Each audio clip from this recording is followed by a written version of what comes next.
On the broadcast tonight, Aaron's ambush. That's how the prosecutor describes how Hernandez killed 2 people outside of a Boston club. Now he's facing new murder charges. Without warning, a local school abruptly closes its doors. And degrees of deception, the disturbing details about how a school department worker got a job paying her close to 6 figures. NBC 10 News at 7 starts right now. Live with coverage you trust. This is NBC 10 News at 7. Just 2 days after the State Board of Education in Rhode Island voted to keep it, a move at the State House may spare high school seniors from passing the kneecap test to graduate. Have met the state assessment portion of their 3-tier graduation requirements. They've done this through either their performance on kneecaps or through a waiver from their district. It's just important to know that those waivers are actually rare. This comes, however, at a time when the state Senate has overwhelmingly approved legislation to get rid of the kneecap, to suspend it until at least 2017 as a requirement for a student to graduate high school. We asked the commissioner specifically about that. I feel really confident that we're going to continue with our diploma system as it's written through this year. And you can see that story in its entirety on turnto10.com. We apologize for the technical glitch. Let's move on to number 6, Allison. An investigation underway here in Fall River after a private school abruptly closed a month before the end of the school year. You can imagine parents are nervous and upset. A few dozen students in grades K through 8 attended Seton Academy, but the school closed without explanation yesterday. Trustees had previously announced that the Catholic school would close at the end of the school year due to declining enrollment, lack of funding, and increasing debt. The AG's office is looking into the closing and helping parents find new schools for their children. To number 5 tonight, police are increasing patrols in the west end of Providence after a young man was shot and killed and his sister critically injured. Police say Devin Taylor and his sister Destiny were driving on Wendell Street when they were shot. Investigators believe Devin may have been the target. Police have not told us whether or not they have any leads on the suspect. All right, to pay or not to pay? Taxpayers are up in arms about this one, and we're talking about the issue of debt from 38 Studios' demise. It still looms large, and lawmakers scrutinize the pros and cons of paying up at number 4 tonight. The House Committee on Oversight continues its testimony hearing today on whether or not to pay back the 38 Studios bond bills. That bill this year would be about $12 million. Last year, it was just under $3 million. And there are advocates on both sides of the question. Speaking today before the committee, Len Ladaro, a professor at University of Rhode Island, says that Rhode Island must pay those bonds in order to keep their borrowing costs down. But on the other side, Bob Cusack from Whale Rock Partners and Gary Sass from Bryant University saying we should actually find out how much it would cost to not pay the bonds and see if it would save the state money. Eventually, the representatives in the whole will have to decide this question. I'm Bill Rapley, NBC 10 News inside the State House. Bill Rapley, thank you. Former House Speaker Gordon Fox facing a subpoena in the 38 Studios case. His lawyer telling the court that Fox will take the 5th, the I-Team's Parker Gavigan at number 3. Attorney Alvin Moser in Providence Superior Court Thursday saying he and his client, former House Speaker Gordon Fox, don't know why federal agents and state police raided Fox's State House office and East Side home nearly 2 months ago. Moser says investigators are interested in any information they might obtain in the 38 Studios lawsuit, the state's case to recoup some $75 million that was lost in Kurt Schilling's failed video game company. Fox is invoking his Fifth Amendment right against incriminating himself. For the first time, though, Moser confirmed a grand jury is investigating a connection to 38 Studios. We believe it is a wide-ranging investigation. We know that there are in excess of 100 subpoenas issued for the grand jury proceedings. Fox has not been charged with any crimes. Parker Gavigan, NBC 10 News. And then there were 3. Yeah, Aaron Hernandez now faces 2 more murder charges. Sierra Putman has the new developments at number 2 tonight. The Suffolk County DA accuses Hernandez of gunning down a group of men after a night of clubbing in Boston back in 2012. 2 of the men died, another was shot. This case was about 2 victims who were stalked, ambushed, and senselessly murdered. Hernandez's defense attorney sent NBC 10 this statement stating, "It is one thing to make allegations at a press conference and another thing to prove them in the courtroom," end quote. The prosecution says the investigation into the death of Odin Lloyd helped them build their case. Legal analyst Mark Dana says this indictment makes the defense's job even harder. When you're in the courtroom and the question is, has anybody heard of this case, and every single person raises their hand, you've got your work ahead of you. Sierra Putman, NBC 10 News. Also, Hernandez's accomplice has now been formally indicted on murder charges. Ernest Wallace pleaded not guilty to killing Odin Lloyd. These are new charges from the grand jury last week, which returned separate indictments against Wallace and Carlos Ortiz. Both men are from Hernandez's hometown of Bristol, Connecticut. Deceptive degree? Well, a local school administrator lands a high-paying job with some questionable credentials. The NBC 10 I-Team raises questions about her hiring. I-Team's Katie Davis investigates tonight at number 1. Birch Vocational Academy, a troubled public high school for special needs students in Providence. Nancy Stevenin became supervisor of transition and community development in December, paid close to $100,000 a year. The job description required a bachelor's degree, but the I-Team learned Stevenin's degree came from an online institution called Ashley University. I have been told recently that you can call up and get a degree over the phone. What was your reaction when you learned that? Obviously, that is not acceptable. If she made a serious lapse in judgment but continues in the job at her salary, isn't it in a way saying that cheating is okay? No, I don't think so at all. Stevenin is now required to earn a bachelor's degree from an accredited school. She keeps her current job and salary. She declined our request for an interview. Katie Davis, NBC 10 News. And new at 11 tonight, when we first heard about Ashley University, we thought it couldn't be that easy, could it? So we went to work to find out just what it takes to get an advanced degree from Ashley and just how much it would cost. Katie will show you the results of her exclusive investigation tonight at 11. Looking forward to that. But in the meantime, Coverage You Trust continues ahead at 7 o'clock. Dog ditched. Authorities trying to figure out the person responsible for abandoning this small dog outside of a local shelter. From disaster to murder, more than a dozen people now indicted in connection with the deaths of hundreds of students. Forced out by fires, a wall of flames still keeping residents from their Southern California homes at this hour. So just how contained are the fires? We'll have that answer, and Mark's working on your local forecast. Yeah, it's like polar opposites here in the Northeast. It's a little bit on the damp side, especially near the coast tonight. Dan, we're watching some fog again and eventually some rain. Steady at times for the weekend. Not a total washout. I'll give you the timing on that rain coming up in about 10 minutes. Closed captioning on NBC 10 is brought to you by Cardi's Furniture. Nairobi offers same-day mattress eye delivery 7 days a week. Spend 4 years, thousands of dollars. Get a degree. Spend 10 minutes, a small fee. Click here, and voila, get a degree. Sound fair? It's happening right here. People receiving college diplomas without taking a single class, getting jobs with questionable credentials, putting your tax dollars in their pocket. The NBC 10 I-Team showing you just how easy it is to get that diploma. I could get any year after 1994 on the doctorate. That's right. NBC 10 is coverage you trust. Tonight at 11. NBC 10 News at 7 is coverage you trust with Dan Janig, Allison Bologna, and Chief Meteorologist Mark Searles. A father-son team of Skypers is one of the many acts you'll see this weekend at the Rhode Island Air Show. Yeah, the Sky Typers are father and son, and for the older of the two, Rhode Island holds special memories. NBC 10's Top Gun, Tony Gugliotta, takes us up and away.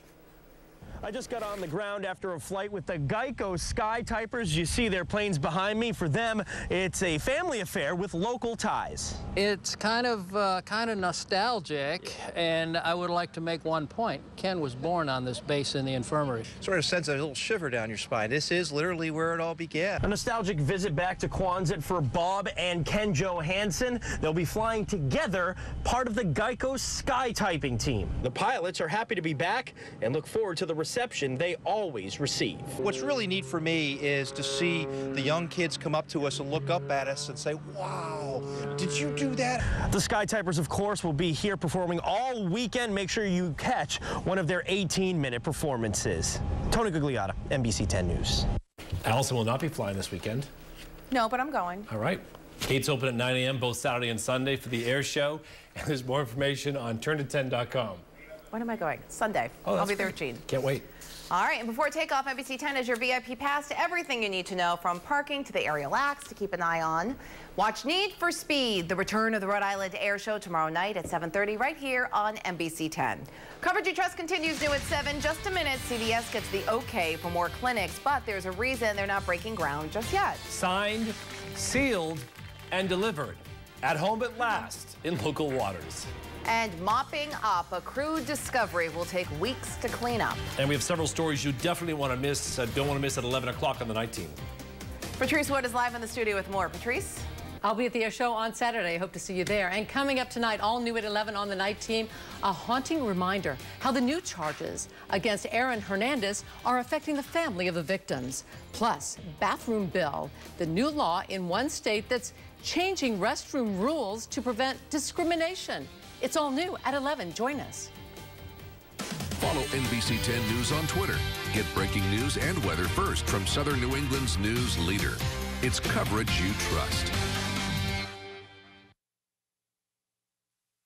A grand jury hands up an indictment charging 2 young men with murder. 17-year-old Joseph Lopez and 20-year-old Daquan Watts are accused of killing Ryan Almeida outside his mother's Pawtucket apartment on Christmas Eve. Both are set to be arraigned in Superior Court on May 30th. A motorcyclist hospitalized tonight with some severe injuries after this crash in Johnston late last night. Police tell NBC 10 the biker hit a Jeep that was turning left onto Hartford Avenue. Police have not yet released the name of the 48-year-old motorcyclist. A Providence woman is facing DUI charges after hitting a parked state police cruiser. State police say 25-year-old Anna Capaldi was driving on Route 146 last night. As troopers were investigating another accident, that's when they say Capaldi struck the cruiser with a trooper inside. She failed sobriety tests and was arrested on the scene. Today, she was arraigned and released on her own personal recognizance. The trooper was treated for some minor injuries and then released. Woonsocket-based CDS gets approval to open 7-minute clinics in Rhode Island. But there are strings attached by the state's health department. CVS execs have not yet agreed to the list of stipulations. The store-based clinics have nurse practitioners and physician assistants who can diagnose, treat, and write prescriptions for common illnesses. CVS has plans to have 1,500 of the clinics open by 2017. Tonight, authorities are investigating a case of animal abandonment. East Providence Animal Control tells us that someone left this young Yorkshire Terrier at the shelter last week, but the shelter was closed, so the dog just ran loose until it eventually was captured. Animal control officers say there's just no excuse in this case. We have a lot of traffic over here, and he easily could have been hit by a car. Secondly, we have a heavily wooded area across the street. There's a lot of coyotes and predators and, rabies vector species that he could have come in contact with in the time that he was running around. So, and then on top of it, you have the other issues too. It's dishonest in general. Well, the dog is doing fine. That's the good news. Cutie, huh? Animal control officers say they couldn't see the license plate from the footage of the car that left it. There is a $1,000 fine and possible jail time, though, if that person is caught. Curie and Pluto are safely back at sea tonight. Mystic Aquarium's animal rescue team released the gray and harp seal on Blue Shutters Beach in Charlestown this morning. Curie, the gray seal, was found in South Kingstown last April and was treated for a respiratory issue. Pluto, the harp seal, was rescued from Maine in February and has been thriving with continued care. Powerful day in New York City where President Obama was among many honoring the memories of 9/11 victims and the heroes today. He spoke at a special dedication ceremony for the new museum in New York City. The Obamas and the Clintons toured the facility with former New York Mayor Michael Bloomberg. They got a first-hand look at a portrait gallery of victims as well as the remains of a destroyed fire ladder truck. The president later said the site will forever serve as a reminder to the world of America's resilience. A nation that stands tall and united and unafraid, because no act of terror can match the strength or the character of our country. The museum opens to the public on May 21st. We're making 7 stops around the globe for stories making headlines tonight. After days without word, legendary DJ Casey Kasem has been found. Yeah, the guy known for his countdowns tops our countdown tonight. He was found in Seattle. Kasem was located at a facility in Washington State. He's been at the center of a legal battle between his wife and his children. A judge this week had given his daughter control over his care, but it's believed Kasem's wife, Jean, then moved her husband out of California. Casey Kasem, of course, most well known for his role as host of America's Top 40 and as the voice of Shaggy and Scooby-Doo. Kasem suffers from a form of dementia. 15 crew members are now under indictment in connection with the sinking of a ferry off of South Korea's coast last month at 6. 4 of the crew, including the captain, have been charged with homicide. More than 300 people died when the ferry capsized and sank, and most of the victims just teenagers. Despite recovery efforts, Around 24 passengers remain missing. What a scene in L.A. today, and that's where our countdown takes us next, where crews are still on the scene after a large oil spill in L.A. Number 5, more than 50,000 gallons of crude oil spilled when an above-ground pipe broke early this morning. Look at that.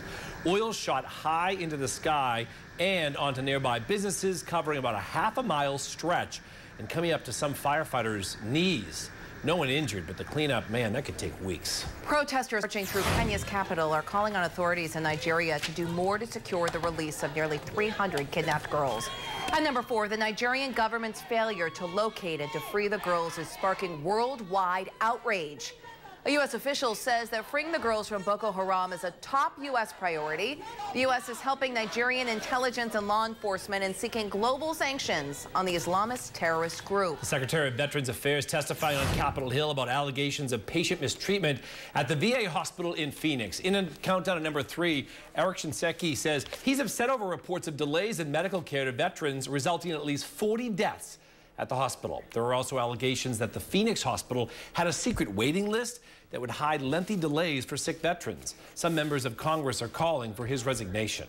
The death toll from the worst mining disaster in Turkey continues to climb. At number 2, 282 people died after an explosion and fire inside of a coal mine. Some 140 miners are still missing. The disaster has sparked protests as police used water cannons to break up the protests, and many are demanding better working conditions for miners. Arson is among several possibilities investigators will look in, trying to determine what caused 9 fires to break out during a 2-day heat wave here in Southern California.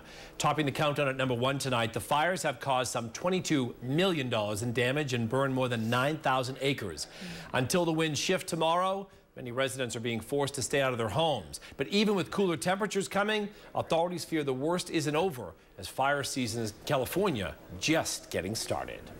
Now, Checkmark's Storm Team 10 forecast. I grew up in San Diego, and that was always a fear. Yeah, I mean, scary. You think of what you complain around here, and I don't know if I want to deal with tornadoes. When those Santa Ana winds come in, it is devastating. Well, speaking about around here, Mark, how's it looking for tonight and tomorrow morning? You know, a lot of fog and some clouds around. Certainly had the clouds most of the day today, you guys. You know that. We're going to be in the low 60s here at 9 o'clock. The fog will become a little bit more noticeable along the south coast, especially by morning. Temperatures for all of us in the 60-degree range to start Friday. And it looks like a mostly cloudy day with the chance of an afternoon shower. Noontime temperatures in the upper 60s inland and lower 60s near the water. And speaking of near the water, Moonstone Beach earlier today, Bradford Sherman was down there, and not a bad day. Water temperatures still running around 50 degrees, though, in most of our south-facing beaches. So a little bit of a warm-up would be nice if you're thinking about heading to the beach over these next couple of weeks. We've got some moisture coming up from the south. Again, there's a little bit of mist and maybe some drizzle.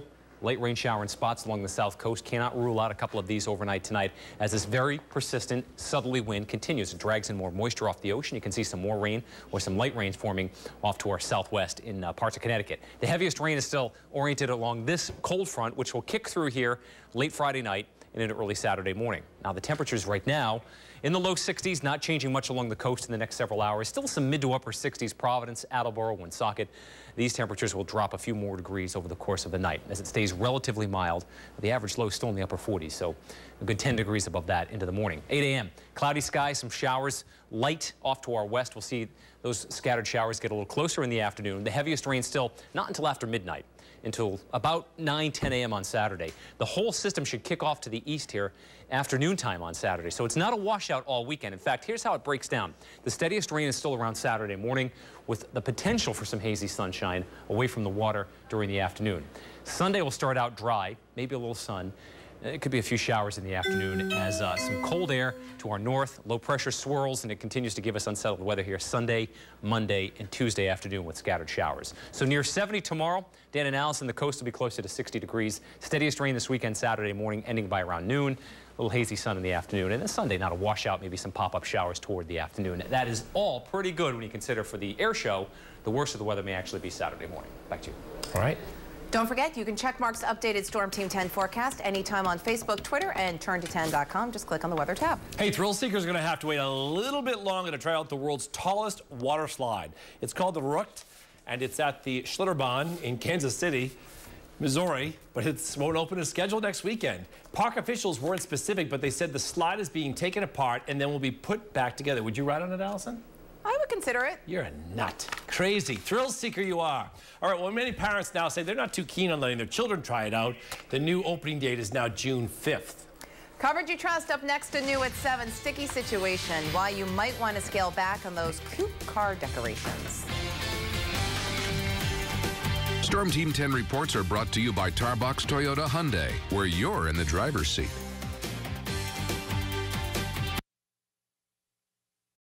At NBC 10 News, we're coverage you trust. Good to have you back. Well, do you have a bumper sticker on your car? I don't. I don't either. No, I don't. But a lot of people do, and they're kind of fun. They represent their school or the kids or something like that. But now authorities are calling them dangerous decals. A number of law enforcement agencies are warning drivers about the dangers of their bumper stickers. We're going to explain New at 7. I do have 2 girls. Brittany. Alan Harnage is a huge Gator fan, but besides showing his whole family bleeds blue and orange, he's also letting people know how many family members he has and what kind of pets through his family car decal. I haven't really thought about it, and with the stickers of the dogs there, I'm hoping maybe it might tell them to stay away. But law enforcement says it invites criminals. The Putnam County Sheriff's Office posted this on Facebook to warn residents. Soon, other law enforcement agencies began to share it. They say decals like this tell people dad is in the military and is gone a lot, mom is alone with the kids, and there's a pet, but it's not a guard dog. It's maybe got me thinking I should take them off. If your kids are involved in sports, you're probably not home in the afternoons. Like Julie Maddox, who has a sticker of her little football player, number 10. The FBI reports that in 2012, there were over 2 million burglaries in the U.S. Almost 75% were residential burglaries. It is something to think about, but others say they're not too worried about a little sticker pride. Who would have thought? Yeah, but those statistics don't say how of the people that were robbed, how many had bumper stickers. I don't know how they single that out, though. I don't know. Something to think about. I guess. That does it for us tonight at 7. Thanks for joining us. I'm Allison Bologna. And I'm Dan Janik. We are already working on the stories you'll definitely want to see at 11 o'clock. Katie Davis has a great investigation from the I-Team at 11 o'clock. You don't want to miss that. So we'll see you then in Mark's updated forecast. Have a good night.